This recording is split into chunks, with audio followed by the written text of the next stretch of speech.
Todo momento assim importante da nossa vida, seja um momento, por exemplo, específico para nós, como é às vezes o aniversário ou uma situação ímpar, mas também momentos coletivos, como o final de ano, a gente fica como naquela encruzilhada, olhamos para trás em retrospectiva e olhamos para frente em perspectiva.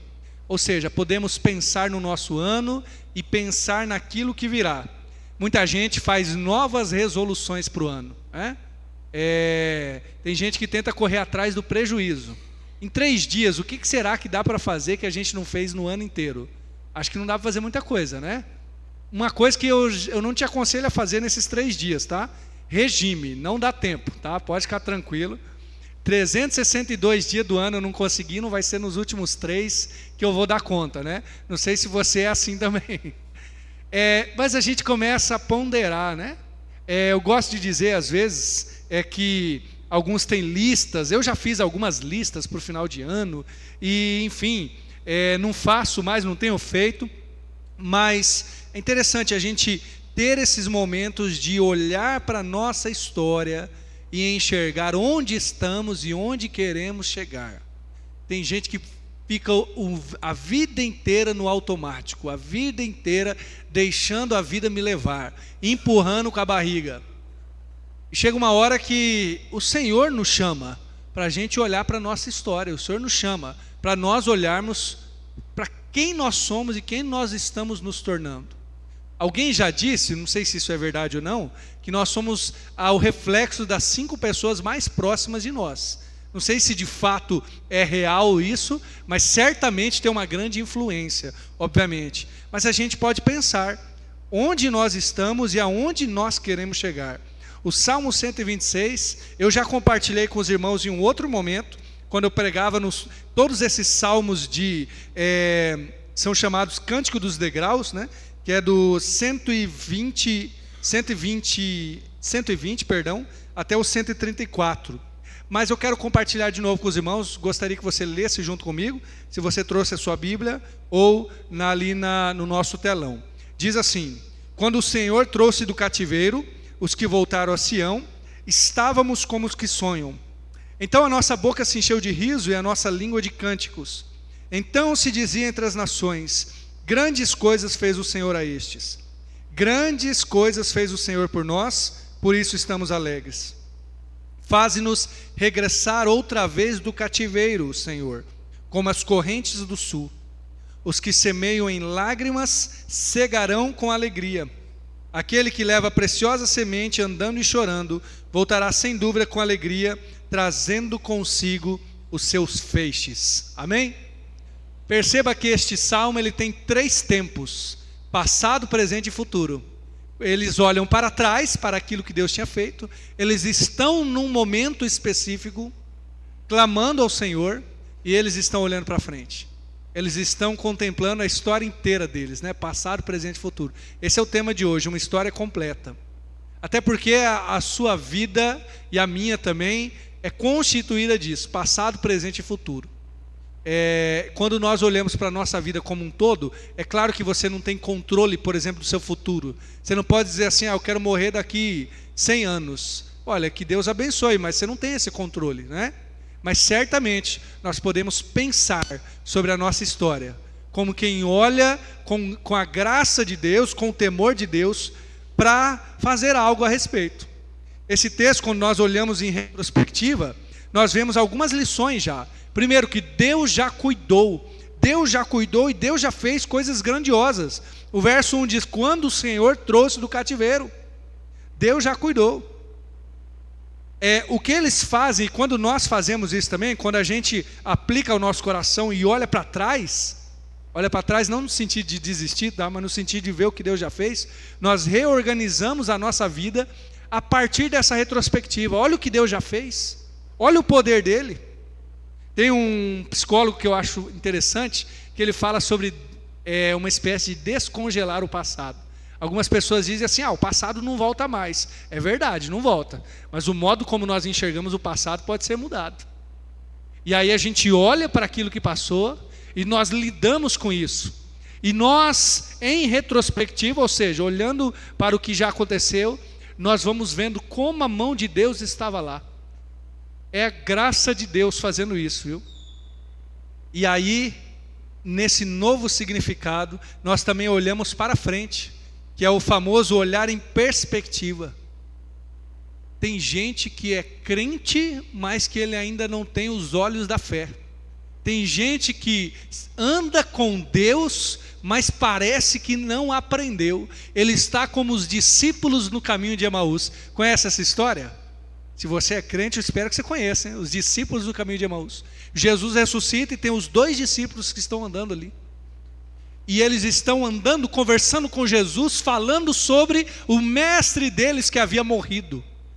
Como mataram o nosso mestre?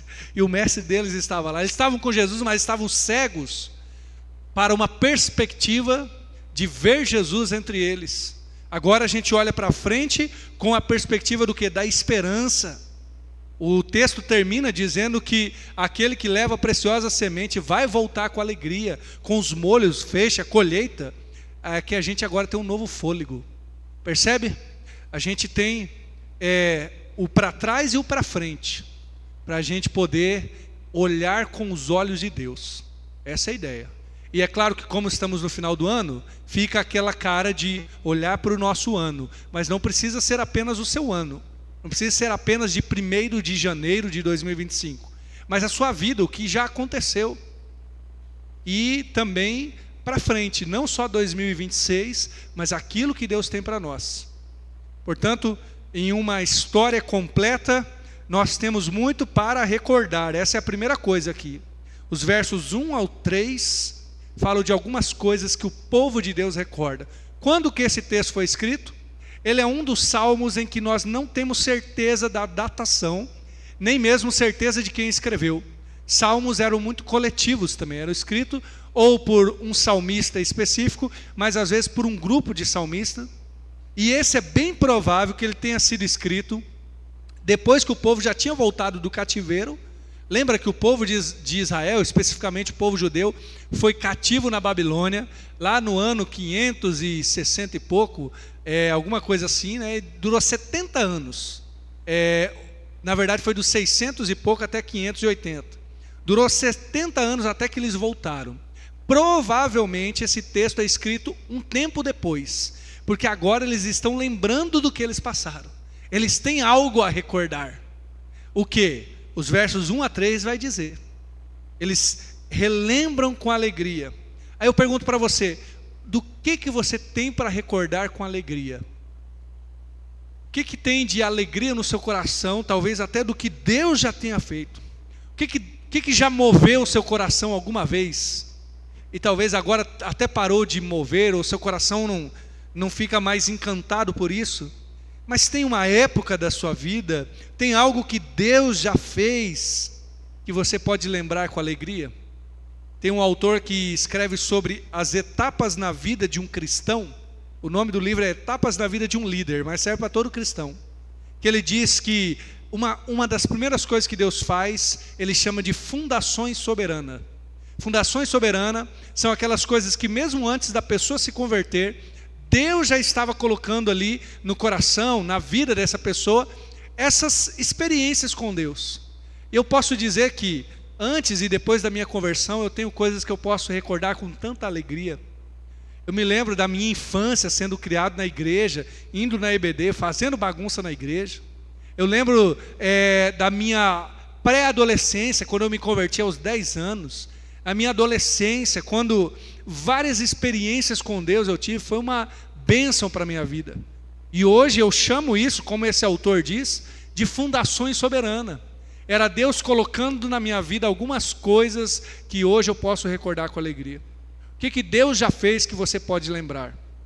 O profeta Jeremias, no meio do caos, quando ele está na destruição da Babilônia, ou a Babilônia destruiu Israel, né, Judá, ele vai dizer: quero trazer à memória aquilo que me dá esperança.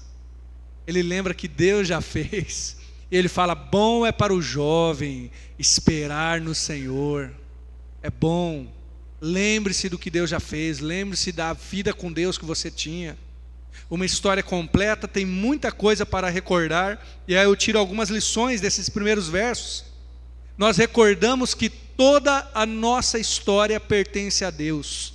O salmista, leio de novo, diz, quando o Senhor trouxe do cativeiro os que voltaram a Sião, foi Deus quem trouxe do cativeiro, foi Ele que encheu a boca de riso, Ele que deu cânticos para a nossa língua. Quando você lembrar da sua história, lembre-se que Deus estava lá. Isso é motivo de gratidão suficiente. Aí talvez você vai dizer assim, mas a minha história é uma história quebrada, uma história terrível. É aqueles testemunhos que dá até para passar na televisão, de tão ruim. Pois é, mas Deus estava lá cuidando. Quando você olhar para a sua história inteira, você poderá recordar de como ela pertence ao Senhor, de como toda ela. E se algum momento você pode dizer assim, Deus me tirou do cativeiro, você irá lembrar que foi Ele mesmo, foi a mão dEle. Na verdade, irmãos, todos nós andávamos como ovelhas desgarradas. Todos nós éramos pecadores e não tínhamos possibilidade de mudança, nenhum de nós, nenhum. Então, Deus te tirou do cativeiro. Se você já tem Jesus, aliás, Deus te tirou do cativeiro. E se não, hoje é um bom momento, essa é uma boa noite, para que você possa reconhecer que Deus é Senhor, que Jesus é Senhor e ser transformado. É Ele que enche a nossa boca de riso. Outra coisa para recordar, esse povo diz que as pessoas das outras nações diziam e apontavam, grandes coisas fez o Senhor para eles. Veja o que eles estão lembrando. Deus tira o povo do cativeiro, o povo retorna. Lembra da história? Esdras, Neemias, que lideram o povo para retornar. Neemias faz com que o povo reconstrua o muro em pouquíssimo tempo, pouco mais de 50 dias. Esdras relembra a lei, e é uma coisa maravilhosa. E aí, o Salmo está dizendo, as pessoas apontavam para nós e diziam, o Senhor realmente fez grandes coisas, hein? Deus estava sendo glorificado, enquanto o povo estava sendo restaurado. Eu aprendo que eu posso recordar que até o meu nome, ou como o povo de Israel aqui, o nome do povo de Israel pertence a Deus. Quando as nações olhavam para o que aconteceu com Israel, com Judá, elas não glorificavam Israel, elas glorificavam a Deus, porque o nome de Israel, ou seja, a fama de Israel, pertence a Deus. Isso acontece com a igreja também, irmãos. Efésios 3 fala que Paulo vai dizer que ora ao Deus e Pai de nosso Senhor Jesus Cristo, do qual toda a família no céu e na terra toma o nome. O nome que nós carregamos não é o nosso, o nome que carregamos é o do Senhor. Então, quando nós recordamos a nossa história, quando nós recordamos o que Deus já fez em nós, sabe o que nós podemos lembrar? Que o nome do Senhor pode ser exaltado por tudo aquilo que Ele fez. A fama da igreja é a fama de Jesus, ou melhor, a alegria da igreja é o que Jesus fez por nós. Nós nos esquecemos por vezes de relembrar que quando o Senhor nos restaurou, Ele foi exaltado. Eu lembro de um pastor que contou um testemunho, não sei se é um testemunho ou um testemunho, de um camarada que estava andando de carro com a família dele, e um outro carro fechou o carro dele, eles saíram da pista, viraram o carro e foi aquele acidente ruim, feio, ninguém se machucou. Aí naquele domingo à noite o pastor chamou ele e a família, eles foram na frente na igreja e testemunharam. Irmãos, como Deus nos livrou, que bênção, olha o que Deus fez. Todo mundo ficou glorificando a Deus. Aí chega na segunda-feira de manhã, ele vai para o trabalho, e os amigos, os colegas de trabalho dele já sabiam, Aí chegaram e falaram, rapaz, o que aconteceu aí, você se acidentou? Alguém, enfim, se machucou? Aí ele contou de outra forma, ele disse, você não sabe, rapaz, estava viajando com a minha família, e um miserável entrou na minha frente, não fosse eu tirar na hora, a coisa ia ser pior. Você viu? Ele perdeu a oportunidade de olhar para a história dele e glorificar a Deus. E dizer, olha, eu fui, não restaurado nesse caso, mas fui salvo desse acidente para a glória de Deus. Quando você olhar para a sua história, lembre-se de que o seu nome, ou seja, tudo aquilo que Deus já fez, pertence a Ele, a glória é a Ele. A terceira lição aqui de recordar é que ele diz, o salmista concorda, realmente grandes coisas fez o Senhor por nós, por isso estamos alegres. Sabe o que ele lembra? Que a alegria dele vem das mãos do Senhor, vem daquilo que Deus fez. Deixa eu te lembrar uma coisa, um coração alegre é um coração grato. Ninguém que é murmurador, ninguém que fica reclamando com Deus todo momento, pode ser alegre. Lembra do povo de Israel quando estava lá no deserto? Saíram do deserto, gente, as 10 pragas, a salvação de Deus, o mar se abre, eles passaram 40 anos no deserto, murmurando, dizendo, por que nós viemos aqui? E chovia pão do céu, que era o maná, e Deus mandava codornizes ou codornas. Deus fala assim, eu vou mandar até sair pelo nariz deles, de tanto que eles reclamam. Aquele povo não conseguia ser feliz, porque não conseguia ser grato a Deus. Agora este salmista está dizendo, realmente o Senhor fez grandes coisas, por isso que eu estou alegre. Ou ele fala coletivamente, né? Por isso estamos alegres. Quando você recordar a sua história, lembre-se que é Deus que traz alegria ao seu e ao meu coração. A alegria não é aquele momento de riso toda hora, gente. Não é aquele momento que você fica, depois de ouvir uma piada, que você fica dando risada. Não é esse tipo de alegria que a Bíblia promove, mas é a satisfação. É ter um coração pleno, satisfeito, grato a Deus. E eu devo dizer que um coração pleno, satisfeito, grato a Deus, é um coração que recorda aquilo que Deus já fez. Coração que consegue dizer, Deus tem cuidado de mim. Você consegue olhar para a sua história e enxergar o cuidado de Deus na sua história? Você consegue recordar aquilo que Deus já fez com gratidão? Se nós dessemos aqui uma oportunidade para testemunho, talvez eu sei que você pode não lembrar tão rápido ou até ficar envergonhado ao falar, mas você teria alguma coisa para contar. Você pode dizer, eu sou grato pelo que Deus fez. A gente aprende, olhando para trás, que a nossa história exalta o Senhor da história.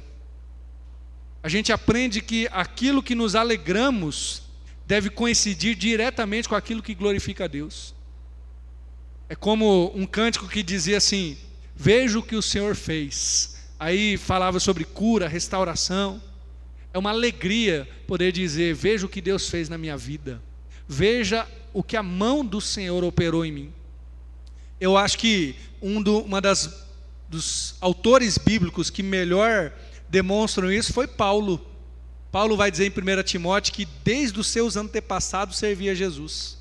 Aí você pode pensar, que coisa estranha. Paulo não era nem nascido, mas ele está olhando para a história dele. Ele não está dizendo que ele já era, sei lá, desencarnado lá, não é isso.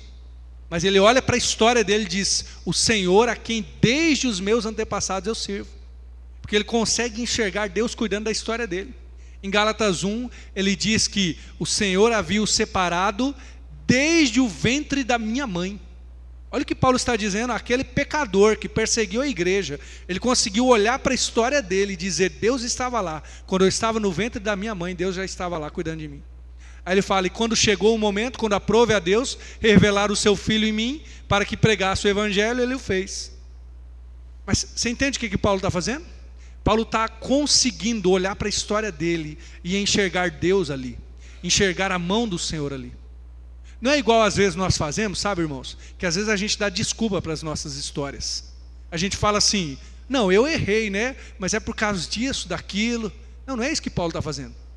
Ele está olhando para a história dele, está dizendo, eu sei que Deus estava lá. Ainda quando ele era ímpio, Deus estava lá. Quer ver mais um exemplo? Filipenses 3. Ele faz do 4 em diante, pode colocar ele. Ele faz uma espécie de, eu gosto de dizer como que é um currículo às avessas. Ele está discutindo contra mestres da lei, que estão pregando lá um cristianismo meio judaizante. E o verso 4 mesmo, ele fala, eles podem se gloriar na carne, eu ainda mais. Aí, os 5 e 6, ele vai fazer o relatório dele, o currículo dele às avessas, né? Circuncidado ao 8º dia, da linhagem de Israel, da tribo de Benjamim, hebreus de hebreus, segundo a lei fariseu, segundo o zelo perseguidor da igreja, segundo a justiça que há na lei, irrepreensível. Ele apresenta a história dele. Aí o verso 7 diz: mas o que para mim era ganho, reputei-o perda por Cristo. Aí tem uma reinterpretação na história dele. Irmãos, todos nós temos que fazer isso, todos nós temos que completar a nossa história, tipo um quebra-cabeça. Todos nós temos que voltar e dizer: Deus estava lá, eu quero orar pelo meu passado, eu quero entregar diante do Senhor, eu quero liberar perdão para quem precisar ser perdoado, eu quero lidar com o que precisar ser lidado, porque Deus está cuidando de mim, até mesmo no meu passado. Porque quando o Senhor trouxe do cativeiro os que voltaram ao Sião, sim, foi o Senhor que fez isso. Para que a minha história seja completa, eu tenho que olhar para o que Deus já fez e reconhecer que Ele foi Senhor. Para alguns, isso será o quê? Pedir perdão, perdoar. Para outros, terá que ser lidar com histórias tão difíceis. E se alguém começa a contar, a gente já diz assim: não fala disso não, que eu não quero ouvir. Para alguns terá de ser confessar pecados. Mas tudo isso é um agir de Deus para que você seja limpo, purificado e que você possa fazer igual esse salmista aqui, igual o apóstolo Paulo e vários outros autores. O quê? Não ter problema em olhar para o seu passado e dizer: agora sim eu fui purificado, agora eu sei o que Deus já fez. Agora minha história está se completando, porque Deus tratou lá. A segunda parte aqui, que está apenas no verso 4, é olhar para a minha história completa e ver o presente. O presente, se o passado é para recordar, lidar, tratar, o presente é para clamar. Quando eles escrevem esses salmos, eles não estão no momento bom. O salmista, ou o grupo de salmista aqui, está passando por algum tipo de cativeiro. Eu não acho que seja o cativeiro da Babilônia de novo. Ou melhor, não é, porque na história do povo de Israel eles não voltam para a Babilônia. Mas o verso 4 diz: faze-nos regressar outra vez do cativeiro. Bom, eles olham para o presente agora, e agora a coisa também não está boa, né? Não é tão boa. A realidade é meio difícil, né? Por isso o presente, o agora, é feito do que, irmãos? De oração. E eu aprendo uma coisa aqui: o meu agora, o meu momento presente deve ser formado por oração. E a oração pode ser feita de várias maneiras, né? É clamor, é gratidão, é pedido, é intercessão. Eles estão aqui clamando: Senhor, faze-nos regressar, né? Alguém já disse, eu sei que essa frase pode ser até um pouco rasa, assim, superficial, mas é interessante para a gente pensar, né? Alguém já disse que a tristeza é o excesso de passado, o estresse o excesso de presente e a ansiedade o excesso de futuro. Apesar de eu achar que não é só isso, né? Mas é verdade que no passado, no presente e depois nós vamos ver o futuro, a gente tem que enxergar a nossa vida completamente nas mãos de Deus. Aí eu aprendo uma coisa com essa oração tão rápida, de um versículo deles. Primeira lição daqui do presente, né? Que a minha atual situação depende de Deus. O salmista está dizendo: o Senhor fez regressar. E agora ele está dizendo: então o Senhor faz de novo. Faz-nos regressar novamente. Abacuque ora isso também, né? Aviva a tua obra no meio dos anos. Abacuque era aquele profeta, irmãos, que eu acho que eu me encontro um pouco nas palavras dele, né? Eu digo que eu me encontro não no sentido de ser igual a ele, mas ele me inspira muito. Parece que ele está entre avivamentos ou entre movimentos de Deus, porque ele está olhando para o que Deus já fez. E ele sabe que Deus já libertou o povo do Egito, já abriu o Mar Vermelho, já levantou o rei Davi, por exemplo. E ele acredita que Deus fará. Mas Abacuque está num momento um pouco antes da Babilônia, um momento de intenso pecado do povo. Ele está ali alguns anos, né, algumas décadas antes de Deus destruir o povo de Israel. Destruir não, pelo menos levar para o cativeiro. Então está uma situação terrível. E ele ora: Senhor, aviva a tua obra no meio dos anos. Ele está querendo ver Deus fazer de novo o que Deus já fez. Para o seu presente, lembre-se disso, a sua atual situação depende de Deus. O salmista aqui reconhecia que tinha algo que ele não podia fazer. Irmãos, tem um monte de coisa que nós podemos fazer, e a graça de Deus, ela não é contrária ao esforço. Mas como assim? Não, a graça de Deus não é contrária ao esforço. Aquilo que você tem capacidade de fazer, faça. O que vier nas tuas mãos para fazer, faze com todas as tuas forças. É o conselho de Eclesiastes. Mas a graça de Deus, ela atua naquilo que nós não temos capacidade. Ela não é o contrário de esforço, é o contrário do mérito. Porque tem coisa que você pode fazer, e talvez você já tenha passado por isso. Já fez, já falou, já tentou, já chorou, já rolou no chão, e a coisa não muda. E aí é a hora de dizer: Senhor, faz de novo, Pai. O Senhor já fez uma vez. Ou às vezes é com o outro, né? A gente olha para o outro, ele não muda às vezes. Então a gente pode dizer: faz de novo, o Senhor já fez no mais difícil, que foi em mim. Agora o Senhor pode fazer no mais fácil, que é no outro. É assim que Paulo tratava a si mesmo, né? Ele dizia: Jesus Cristo veio ao mundo para salvar os pecadores, dos quais eu sou o principal. Lembre-se disso, a sua situação depende de Deus, mas Deus é gracioso. É por isso que nós clamamos, porque, como diz a palavra, um salmo também: contigo está o perdão para que seja temido. Nós clamamos porque Deus ouve, porque Deus tem prazer em ouvir o clamor do seu povo. Mas eu também tenho uma outra lição aqui para o meu presente, é que o meu cativeiro serve para algo. O meu cativeiro serve para algo. Ele diz: Senhor, faze-nos regressar, ou então retorna outra vez a nossa sorte, ou o nosso cativeiro. Novamente, ele estava numa situação difícil, né? E aqui eu lembro disso mais uma vez, porque eu sei que é cansativo quando a gente fica retornando as mesmas coisas. Talvez, faça um parênteses aqui, que eu estou conjecturando, não sei, né? Mas isso acontece comigo, e pode ser que aconteça tenha acontecido com o salmista. Quando a gente enfrenta uma situação tão difícil, depois uma mais leve, que aparentemente seria tão mais fácil, a gente já está sem forças para passar por ela. O salmista não está no cativeiro da Babilônia mais, mas parece que ele já não está mais aguentando. Eu me lembro uma vez, né, esse é um exemplo tão bobo, mas enfim, eu passei, quando eu tinha passado pela cirurgia do coração, depois, quando eu estava na recuperação, encravou uma unha, nada a ver, né? E aí, conversando com alguém, a pessoa disse: olha, isso aí talvez vai ter que fazer cirurgia até, ou quando é muito encravado, tem que fazer cirurgia. Quando eu ouvi a palavra cirurgia, eu falei: não, jamais. Eu deixo aí essa unha encravada, que não aguentava ouvir essa palavra, por mais que tivesse passado por algo muito maior, né? O profeta Elias tem um exemplo muito melhor do que o meu.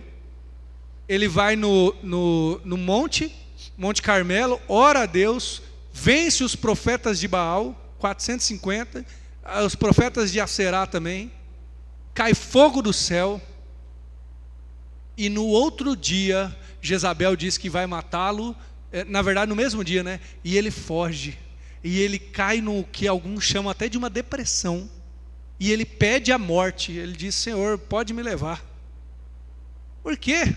Por causa de uma rainha que tinha acabado de perder grande parte do seu poder. Alguns vão dizer, ele estava exausto. Então, quando ele enfrenta uma coisa menor, ele já não tem mais aquela força. E eu imagino isso deste povo aqui. Eles passaram por um cativeiro da Babilônia, mas agora eles estão passando por alguma outra situação, não tão grande, mas o gás já acabou. A força já está indo embora. Porque quando as dores se repetem, parece que a gente vai perdendo a nossa força. Mas lembre-se que mesmo que o cativeiro seja maior ou menor, ele ainda serve para algo. Lembre-se disso. Para que ele serve? Os nossos cativeiros nos aproximam de Deus. As nossas dores podem nos levar para o Senhor. É verdade que elas podem te levar para a murmuração, isso é verdade. Mas se te levou para Deus, serviu de algo. Aliás, esse é algo ainda mais poderoso. Se te levou para Deus, eu falo isso com temor, tá? Mas foi melhor você ter passado do que não tivesse passado. Se o teu cativeiro te aproximou de Deus, a tua dor, a tua angústia, fez com que você conhecesse a Deus de uma maneira que você não conheceria de outro modo, glória a Deus porque você passou por isso. Porque o cativeiro serviu de alguma coisa. Para que você enxergasse a Deus de um modo que você nunca enxergaria se não tivesse passado. Que bênção, hein? Lembra de Jó?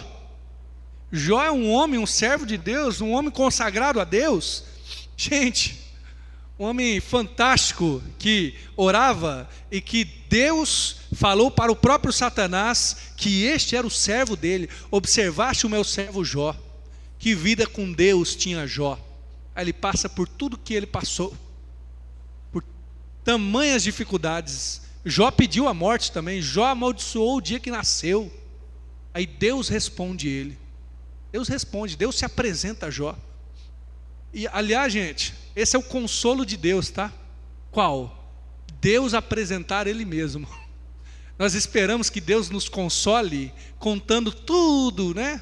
Que Deus nos console explicando tudo. Meu filho, eu fiz isso por causa daquilo, eu fiz isso. Olha, meu filho, daqui a pouco, então, tudo bem, você vai ganhar na Mega Sena no final do ano, fica tranquilo. Não, Deus não faz isso. Deus não explica. Normalmente Ele não explica. Ah, mas e como que eu sou consolado por Deus então? Em Deus apresentar a si mesmo. Tem aquela conversa de Jó com seus amigos, Bildade, Eliú, Zofar. E aí Deus fala. Aí os outros ficam quietos também, porque é Deus falando. E Deus fala para Jó assim: onde você estava, Jó? Eu fico imaginando Deus chegando mesmo, né? Onde você estava, Jó? Quando eu dei limite à praia, ao mar, né? Onde você estava quando eu fiz as constelações? Onde você estava quando eu fiz o Behemote, o Leviatã? E Deus vai falando de tudo que ele havia feito. E termina o texto em Jó 42, Jó respondendo, né? Ele fala que ele bota a mão na boca dele, que ele falou demais. Ele diz: antes eu o conhecia de ouvir falar, agora os meus olhos podem te ver. Lembra Jó 42:5? Jó está consolado, Jó está respondido. A sorte de Jó ainda não tinha mudado, irmãos. Você lembra disso? Que Jó vai ganhar o dobro, vai ter filhos de novo. Não tinha acontecido isso ainda. Mas Jó já estava consolado. Por quê? Porque Deus mostrou de si mesmo para ele. Irmãos, para que servem os nossos cativeiros? Para que a gente enxergue a mão de Deus. Nossos cativeiros nos fazem clamar, ou devem nos fazer, e nos dão a capacidade de enxergar a mão de Deus aonde nós não havíamos enxergado. Eu não sei se eu já compartilhei isso com os irmãos. Eu não me lembro onde eu estava pregando, até brinquei que beira heresia, tá? Mas aí você decide se é ou não. Quando certa vez eu sonhei que tinha alguns bichos que não bebiam água. É isso mesmo. Aí quando eu acordei eu lembrei disso. E na verdade, essa parte não é revelação não, tá? Eu tinha visto um documentário algumas semanas antes desse sonho. E aí eu sonhei com isso. Um deles é o coala. O outro é o lagarto do deserto, alguma coisa assim, não lembro bem o nome. Mas são animais que bebem muito pouca água ou quase nada. Esse lagarto do deserto, depois eu posso lembrar o nome certo, mas ele absorve a umidade do ar. Então ele praticamente não precisa beber água, para que ele sobreviva com a água que vem pelo ar, né? Nesse sentido. E eu acordei tendo sonhado com isso. E sabe quando você acaba de acordar, você fala assim, mas será que é isso mesmo ou não? E eu senti Deus falando comigo, que é isso que Ele faz com o povo dele. Ou seja, Deus nos coloca num deserto para que a gente aprenda a sobreviver com o mínimo de água, o mínimo, quase nada. Quando a gente olha para esses animaizinhos, depois eu te animo a pesquisar, você pensa assim, como que sobrevive? Mas eles se adaptaram, eles foram criados por Deus de uma maneira tão específica que eles conseguem viver com quase nada de água, porque eles têm capacidade de absorver de outros locais. E eu acredito, irmãos, que o nosso deserto faz isso também. Tem gente que é tão consagrado a Deus que você olha e fala assim: como que esse irmão é firme com Deus ainda, depois de ter passado por tanto? Ele aprendeu a viver no deserto. Ele aprendeu a enxergar a mão de Deus, onde outras pessoas não conseguem ver, mas ele aprendeu. O salmista está olhando para a história dele, o presente é o presente para clamar, para dizer: Senhor, faze-nos regressar de novo. E ele tem até uma ilustração. Você sabe qual é a ilustração dele aqui? Como as correntes do sul, ou as correntes do Negueb. Ele consegue enxergar tanto a Deus que ele consegue olhar até na natureza e ver: o Senhor já fez, o Senhor faz ali, o Senhor pode fazer aqui. As correntes do Negueb são riachos ou cursos de rio que secam em determinados momentos do ano e depois eles brotam de novo. E aí ele olha para esse fluxo da natureza, ele fala: Deus é poderoso para fazer lá, Ele pode fazer na nossa vida também. Ele consegue enxergar a mão de Deus. Jesus nos ensina algumas dessas coisas, né? Jesus fala assim: está ansioso? Olha o pássaro, olha o passarinho. Deus sustenta ele, Deus vai sustentar você. Está ansioso com o que vestir? Olha os lírios do campo, eles têm o que vestir, se veste melhor que Salomão, Deus vai vestir você também. Jesus está ensinando o que o salmista fez aqui, a enxergar a mão de Deus tanto, que ele sai na rua e as coisas já servem de ilustração do poder de Deus. Olha que coisa maravilhosa. Bom, vamos para frente, né? Vamos para o final, os versos 5 e 6. Para que a história seja completa, tem que estar o futuro também, não é verdade?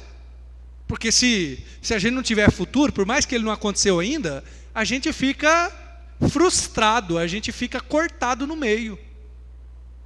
As pessoas que perderam a capacidade de sonhar, elas perderam uma parte da vida delas.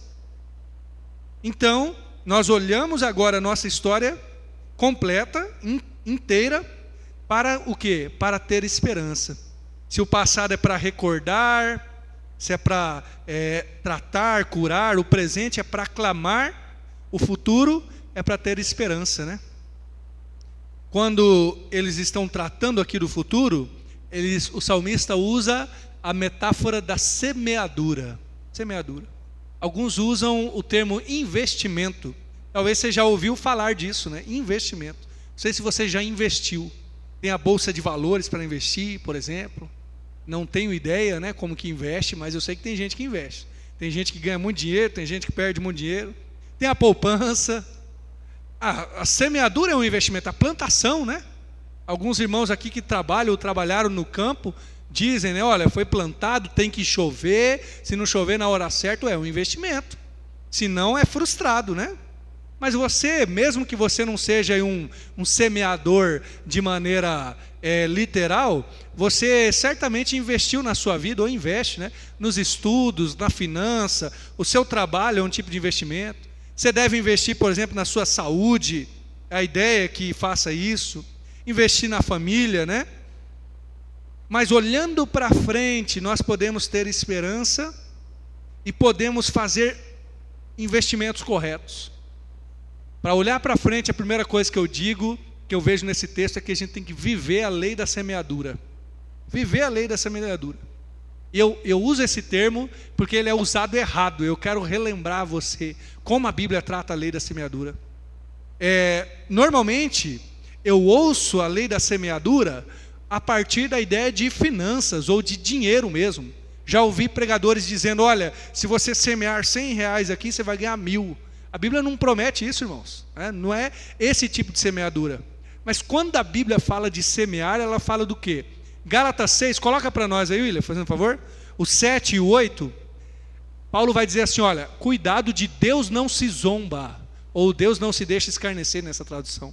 Tudo que o homem semear, isso também ceifará, ou colherá, cegará.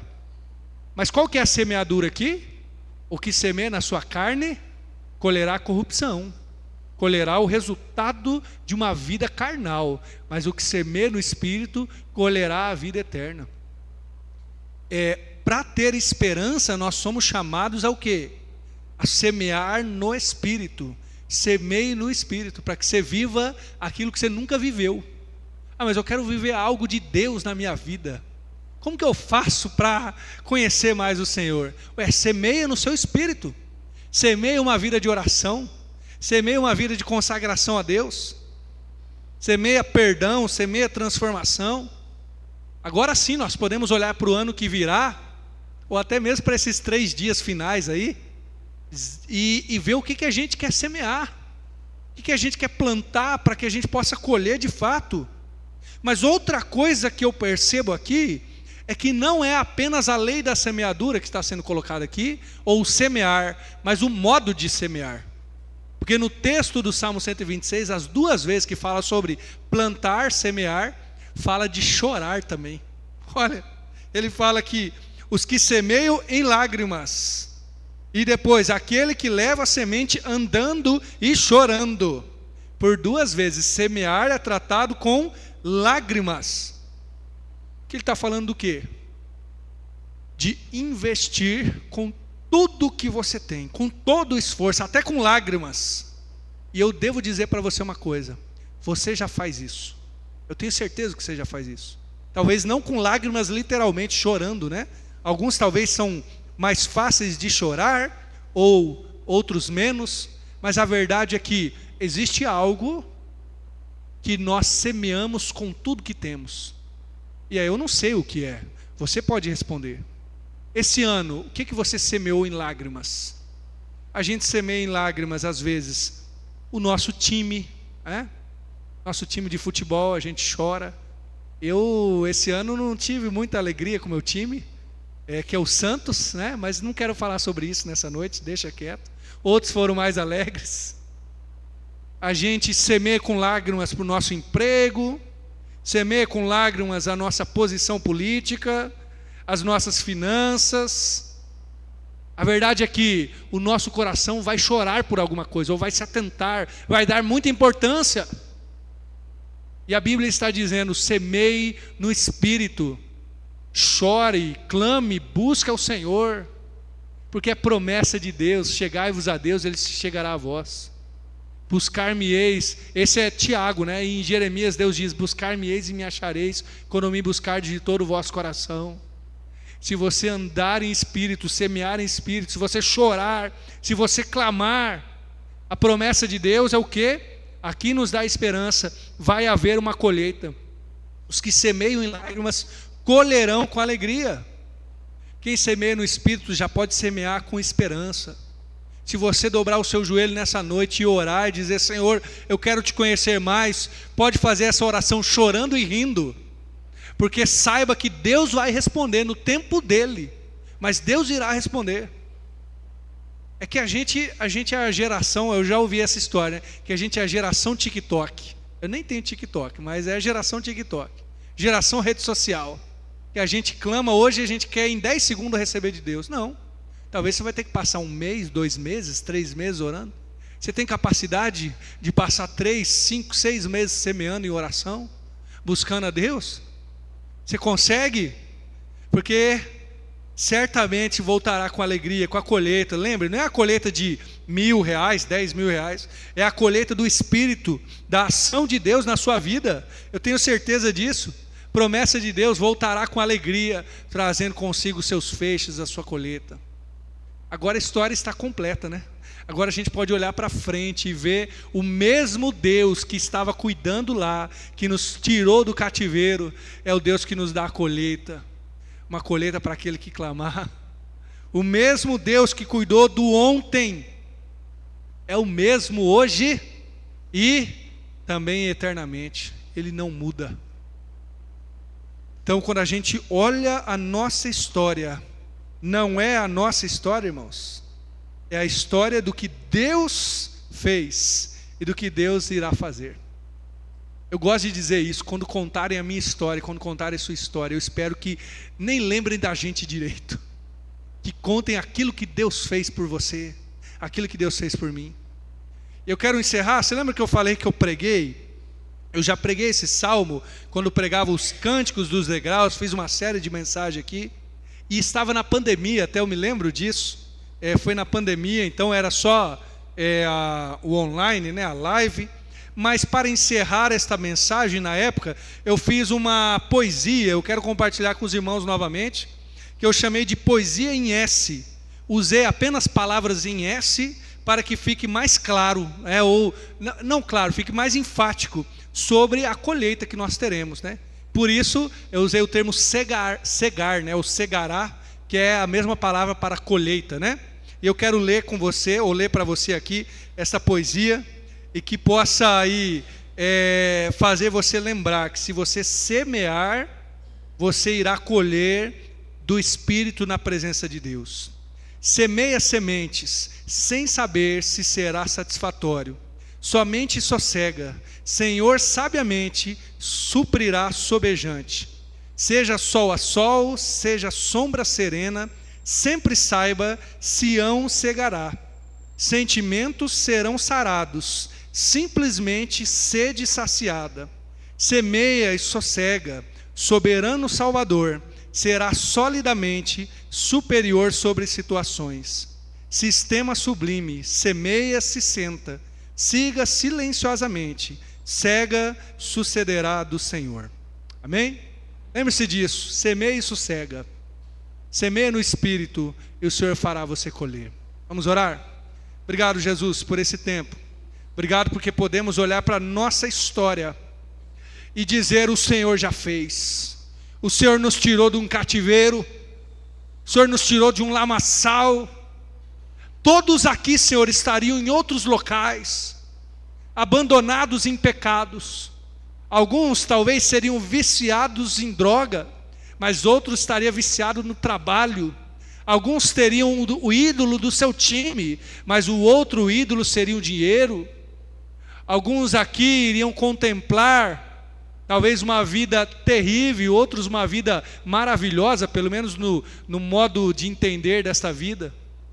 Mas, Senhor, se estamos aqui na Tua presença, é porque o Senhor nos tirou do cativeiro. Que consigamos olhar para o nosso passado e vê-lo redimido na Tua presença.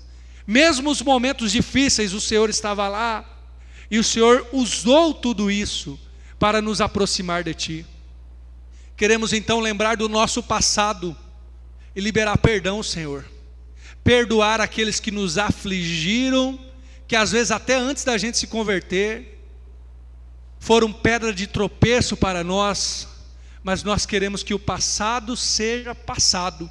Portanto, liberamos perdão, oramos para que o Senhor nos cure, e cure também essas pessoas, se houve alguma situação. Olhamos também para o nosso presente, ainda que seja um cativeiro, ou uma situação ruim que nos relembre um cativeiro, nós clamamos ao Senhor, e nós queremos usar estas situações para aprender a enxergar o Senhor, onde estivermos. Faze-nos, Senhor, como as correntes do Negueb, faze-nos, Senhor, como aqueles animaizinhos que aprenderam a viver quase sem água, e que numa terra seca e cansada, nós possamos clamar e desejar mais o Senhor. Mas também, Senhor, nos ajuda a olhar para o nosso futuro e ter a esperança de que colheremos, que a cega, a colheita acontecerá, porque estamos clamando por mais do Teu Espírito, por mais experiências com o Senhor, por ouvir mais refinadamente a Sua voz, por tratar mais o nosso coração, por purificar mais os nossos lábios, e cremos que essa oração o Senhor deseja. Cremos que essa santificação o Senhor deseja fazer em nossos corações. Portanto, temos certeza que o Senhor nos ouve, e ao seu tempo o Senhor fará.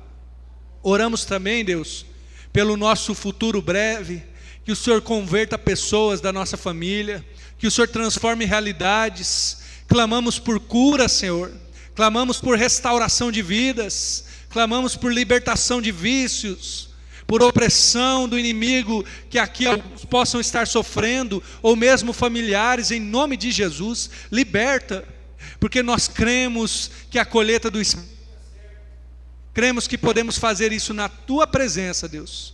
E obrigado, porque estamos aqui olhando para a nossa história e sabemos que ela está nas Tuas mãos. Sabemos que o Senhor é Senhor do ontem, o Senhor é Senhor do hoje e é Senhor da eternidade. Oramos gratos ao Senhor em nome de Jesus. Amém. Amém?